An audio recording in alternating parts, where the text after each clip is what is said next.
أعوذ بالله من الشيطان الرجيم. بسم الله الرحمن الرحيم.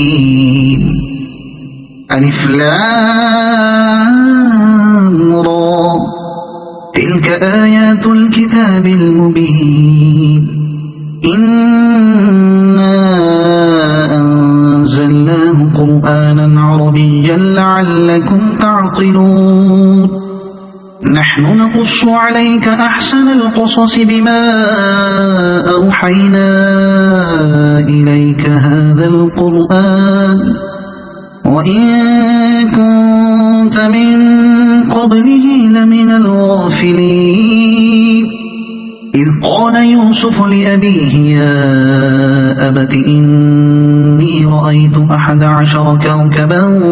والشمس والقمر رأيتهم لي ساجدين. قال يا بني لا تقصص رؤياك على إخوتك فيكيدوا لك كيدا إن الشيطان للإنسان عدو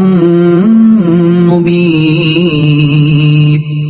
وكذلك يجتبيك ربك ويعلمك من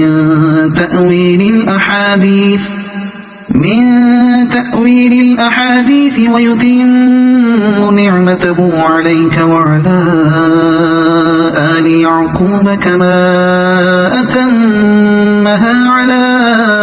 أبويك من قبل إبراهيم وإسحاق إن ربك عليم حكيم. لقد كان في يوسف وإخوته آيات للسائلين.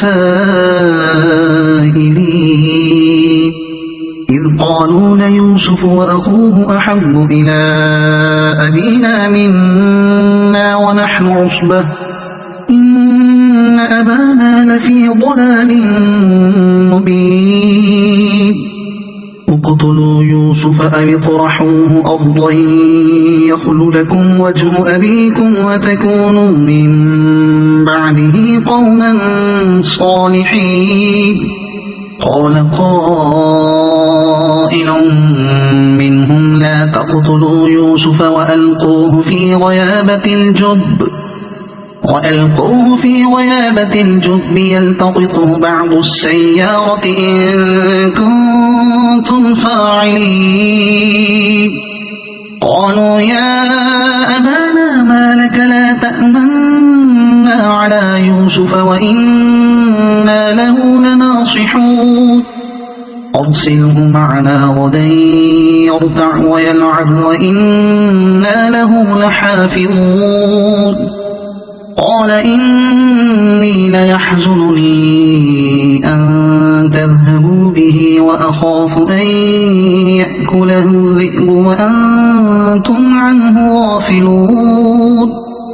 قالوا لئن أكله الذئب ونحن عصبة إنا إذا لخاسرون. فلما ذهبوا به وأجمعوا أن يجعلوه في غيابة الجب وأوحينا إليه لتنبئنهم بأمرهم هذا وهم لا يشعرون. وجاءوا أباهم عشاء يبكون. قالوا يا أبانا إنا ذهبنا نستبق وتركنا يوسف عند متاعنا فأكله الذئب وما أنت بمؤمن لنا ولو كنا صادقين. وجاءوا على قميصه بدم كذب قال بل سولت لكم أنفسكم أمرا فصبر جميل والله المستعان على ما تصفون. وجاءت سيارة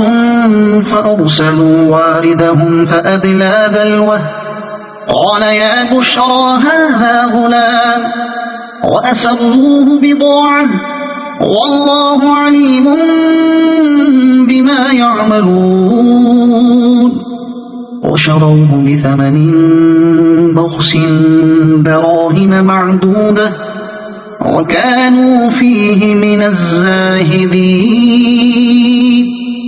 وقال الذي اشتراه من مصر لامرأته أكرمي مثواه عسى أن ينفعنا أو نتخذه ولدا وكذلك مكنا ليوسف في الأرض ولنعلمه من تأويل الأحاديث والله غالب على أمره ولكن أكثر الناس لا يعلمون ولما بلغ أشده آتيناه حكما وعلما وكذلك نجزي المحسنين وراودته التي هو في بيتها عن نفسه وغلقت الأبواب وقالت هيت لك قال معاذ الله إنه ربي أحسن مثواي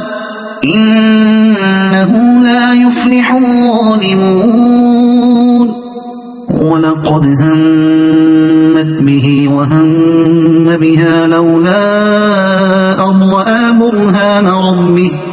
كذلك لنصرف عنه السوء والفحشاء إنه من عبادنا المخلصين واستبق الباب وقدت قميصه من دبر وألف يا سيدها لدى الباب قالت ما جزاء من أراد بأهلك سوءا إلا أن يسجن أو عذاب أليم قال هي راودتني عن نفسي وشهد شاهد من أهلها إن كان قميصه قد من قبل فصدقت وهو من الكاذبين وإن كان قميصه قد من دبر فكذبت وهو من الصادقين فلما رأى قميصه قد من دبر قال إنه من كيدكم إن كيدكن عظيم يوسف أعرض عن هذا واستغفري لذنبك إنك كنت من الخاطئين وقال نسوة في المدينة امرأة العزيز تراود فتاها عن نفسه قد شغفها حبا إنا لنراها في ضلال مبين فلما سمعت بمكرهن أرسلت إليهن وأعتدت لهن متكئا وآتت كل واحدة منهن سكينا وقالت اخرج عليهن فلما رأينه أكبرنه وقطعن أيديهن وقلن حاش لله ما هذا بشرا إن هذا إلا ملك كريم قالت فذلكن الذي لمتنني فيه ولقد راودته عن نفسه فاستعصم ولئن لم يفعل ما آمره ليسجنن وليكونن من الصاغرين قال رب السجن أحب إلي مما يدعونني إليه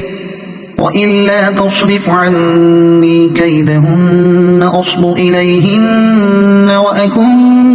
من الجاهلين فاستجاب له ربه فصرف عنه كيدهن إن إنه هو السميع العليم ثم بدا لهم من بعد ما رأوا الآيات ليسجننه حتى حين ودخل معه السجن فتيان قال أحدهما إني أراني أعصر خمرا وقال الآخر إني أراني أحمل فوق رأسي خبزا تأكل الطير منه نبئنا بتأويله إنا نراك من المحسنين قال لا يأتيكما طعام ترزقانه إلا نبأتكما بتأويله قبل أن يأتيكما ذلكما مما علمني ربي إني تركت ملة قوم لا يؤمنون بالله وهم بالآخرة هم كافرون واتبعت ملة آبائي إبراهيم وإسحاق ويعقوب ما كان لنا أن نشرك بالله من شيء ذلك من فضل الله علينا وعلى الناس ولكن أكثر الناس لا يشكرون يا صاحبي السجن أأرباب متفرقون خير أم الله الواحد القهار ما تعبدون من دونه إلا أسماء سميتموها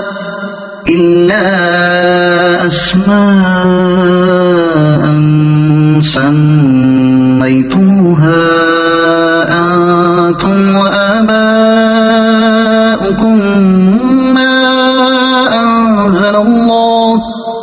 وآباؤكم ما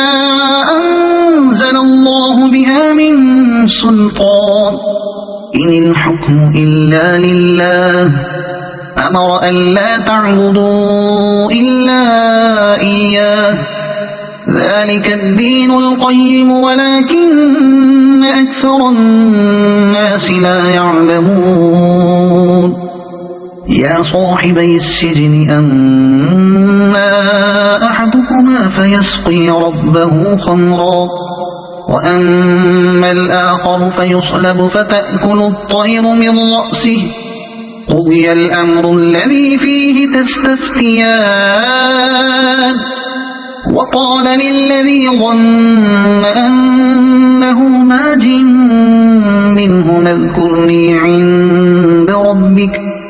فأنساه الشيطان ذكر ربه فلبث في السجن بضع سنين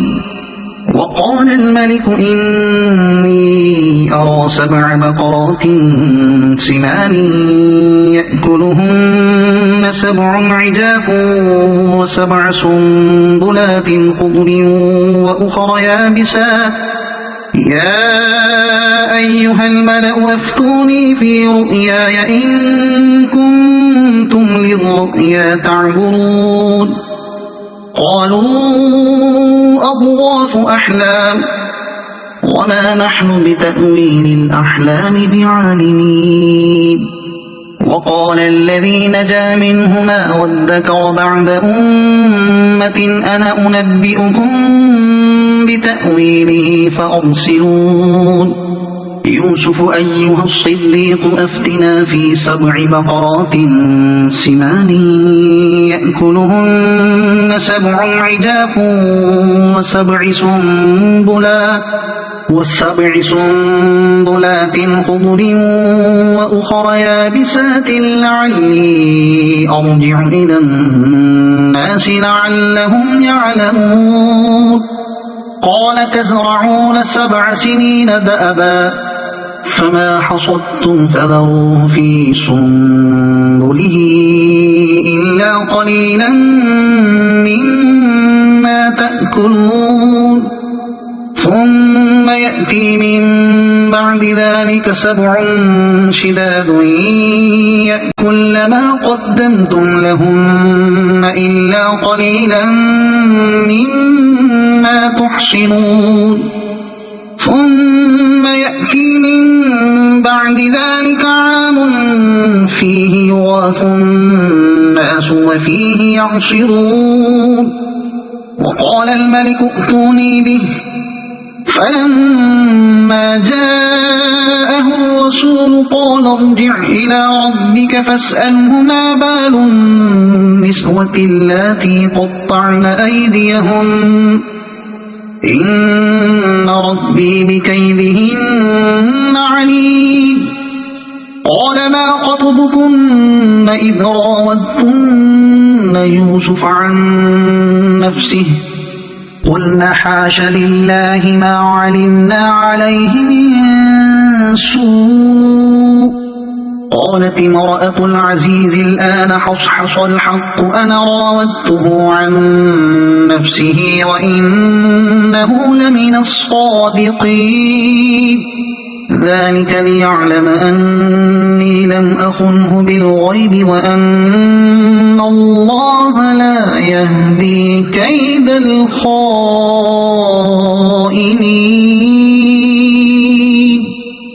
وما أبرئ نفسي إن النفس لأمارة بالسوء إلا ما رحم ربي إن ربي غفور رحيم وقال الملك ائتوني به أستخلصه لنفسي فلما كلمه قال إنك اليوم لدينا مكين أمين قال اجعلني على خزائن الأرض إني حفيظ عليم وكذلك مكنا ليوسف في الأرض يتبوأ منها حيث يشاء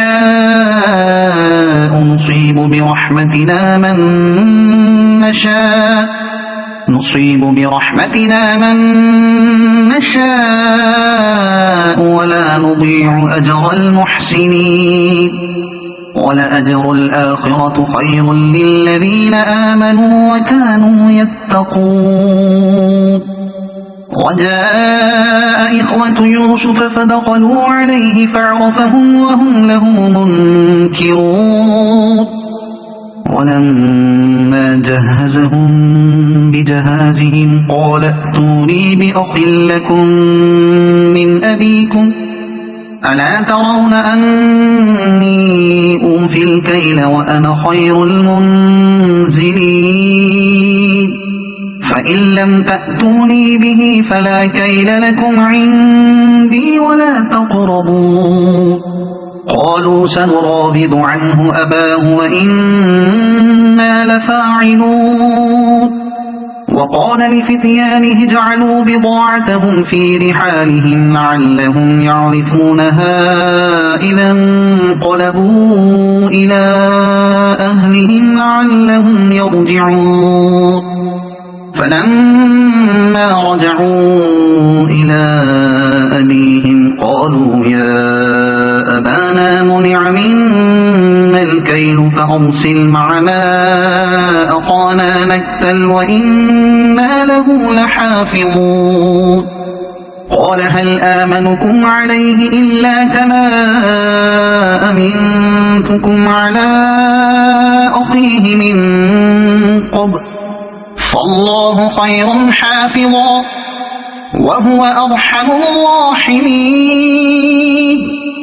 ولما فتحوا متاعهم وجدوا بضاعتهم ردت إليهم قالوا يا أبانا ما نبغي هذه بضاعتنا ردت إلينا ونمير أهلنا ونحفظ أخانا ونزداد كيل بعيد ذلك كيل يسير قال لن أرسله معكم حتى تؤتون موثقا من الله لتأتون لي به إلا أن يحاط بكم فلما آتوه موثقهم قال الله على ما نقول وكيل وقال يا بني لا تدخلوا من باب واحد وادخلوا من أبواب متفرقة وما أغني عنكم من الله من شيء إن الحكم إلا لله عليه توكلت وعليه فليتوكل المتوكلون ولما دخلوا من حيث أمرهم أبوهم ما كان يغني عنهم من الله من شيء إلا حاجة في نفس يعقوب قضاها وإنه لذو علم لما علمناه ولكن أكثر الناس لا يعلمون ولما دخلوا على يوسف آوى إليه أخاه قال إني أنا أخوك فلا تبتئس بما كانوا يعملون فلما جهزهم بجهازهم جعل السقاية في رحل أخيه ثم أذن مؤذن أيتها العير إنكم لسارقون قالوا وأقبلوا عليهم ماذا تفقدون قالوا نفقد صواع الملك ولمن جاء به حمل بعير وأنا به زعيم قالوا تالله لقد علمتم ما جئنا لنفسد في الأرض وما كنا سارقين قالوا فما جزاؤه إن كنتم كاذبين قالوا جزاؤه من وجد في رحله فهو جزاؤه كذلك نجزي الظالمين فبدأ بأوعيتهم قبل وعاء أخيه ثم استخرجها من وعاء أخيه كذلك كدنا ليوسف ما كان ليأخذ أخاه في دين الملك إلا أن يشاء الله نرفع درجات من نشاء وفوق كل ذي علم عليم قالوا إن يسرق فقد سرق أخ له من قبل فأسرها يوسف في نفسه ولم يبدها لهم قال أنتم شر مكانا والله أعلم بما تصفون قالوا يا أيها العزيز إن له أبا شيخا كبيرا فخذ أحدنا مكانه إنا نراك من المحسنين قال معاذ الله أن نأخذ إلا من وجدنا متاعنا عنده إنا إذا لظالمون فلما استيئسوا منه خلصوا نجيا قال كبيرهم ألم تعلموا أن أباكم قد أخذ عليكم موثقا من الله ومن قبل ما فرطتم في يوسف فلن أبرح الأرض حتى يأذن لي أبي أو يحكم الله لي وهو خير الحاكمين ارجعوا إلى أبيكم فقولوا يا أبانا إن ابنك سرق وما شهدنا إلا بما علمنا وما كنا للغيب حافظين واسأل القرية التي كنا فيها والعير التي أقبلنا فيها وإنا لصادقون قال بل سولت لكم أنفسكم أمرا فصبر جميل عسى الله أن يأتيني بهم جميعا إنه هو العليم الحكيم وتولى عنهم وقال يا أسفا على يوسف وابيضت عيناه من الحزن فهو كظيم قالوا تالله تفتأ تذكر يوسف حتى تكون حرضا أو تكون من الهالكين قال إنما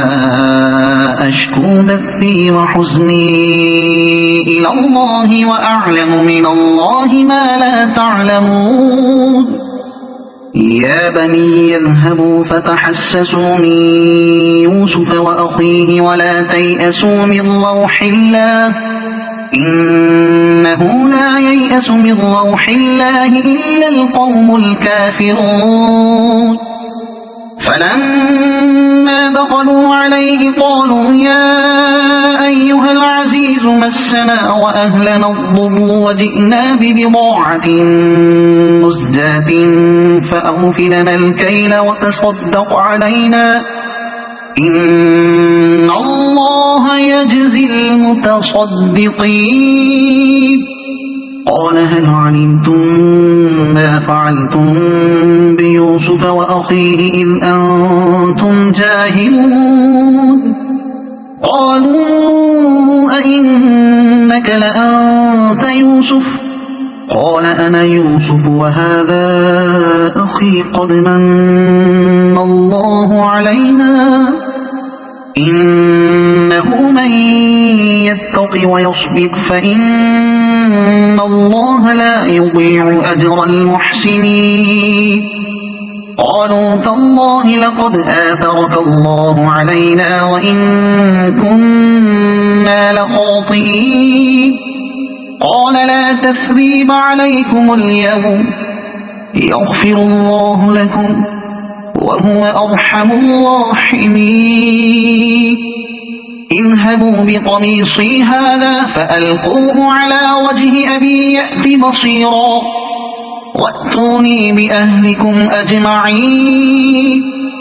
ولما فصلت العير قال أبوهم إني لأجد ريح يوسف لولا أن تفندون قالوا تالله إنك لفي ضلالك القديم فلما أن جاء البشير ألقاه على وجهه فارتد بصيرا قال ألم أقل لكم إني أعلم من الله ما لا تعلمون قالوا يا أبانا استغفر لنا ذنوبنا إنا كنا خاطئين قال سوف أستغفر لكم ربي إنه هو الغفور الرحيم فلما دخلوا على يوسف آوى إليه أبويه وقال ادخلوا مصر إن شاء الله آمنين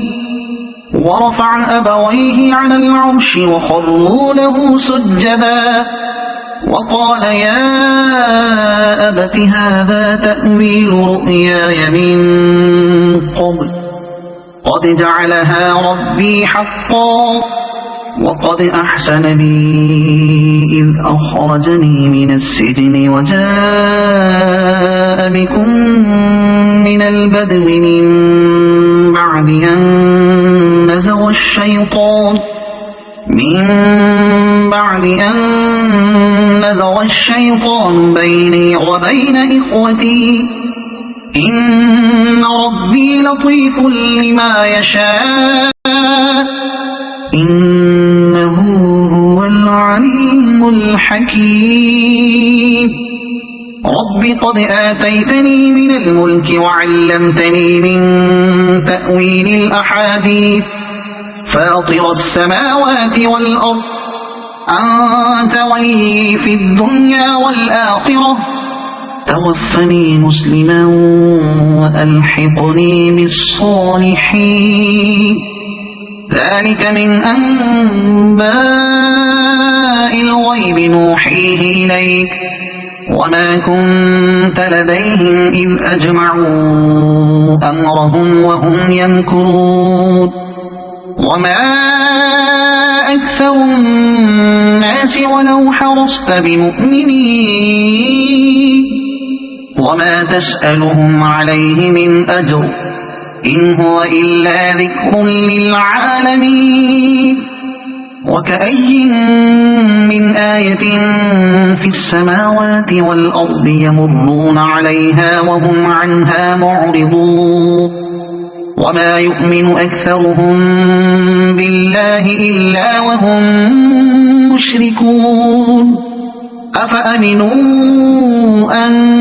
تأتيهم غاشية من عذاب الله أو تأتيهم الساعة بغتة وهم لا يشعرون قل هذه سبيلي أدعو إلى الله على بصيرة أنا ومن اتبعني وسبحان الله وما أنا من المشركين وما أرسلنا من قبلك إلا رجالا نوحي إليهم من أهل القرى أفلم يسيروا في الأرض فينظروا كيف كان عاقبة الذين من قبلهم ولدار الآخرة خير للذين اتقوا أفلا تعقلون حتى إذا استيأس الرسل وظنوا أنهم قد كذبوا جاءهم نصرنا فنجي من نشاء ولا يرد بأسنا عن القوم المجرمين لقد كان في قصصهم عبرة لأولي الألباب ما كان حديثا يفترى ولكن تصديق الذي بين يديه وتفصيل كل شيء وهدى ورحمة لقوم يؤمنون صدق الله العظيم.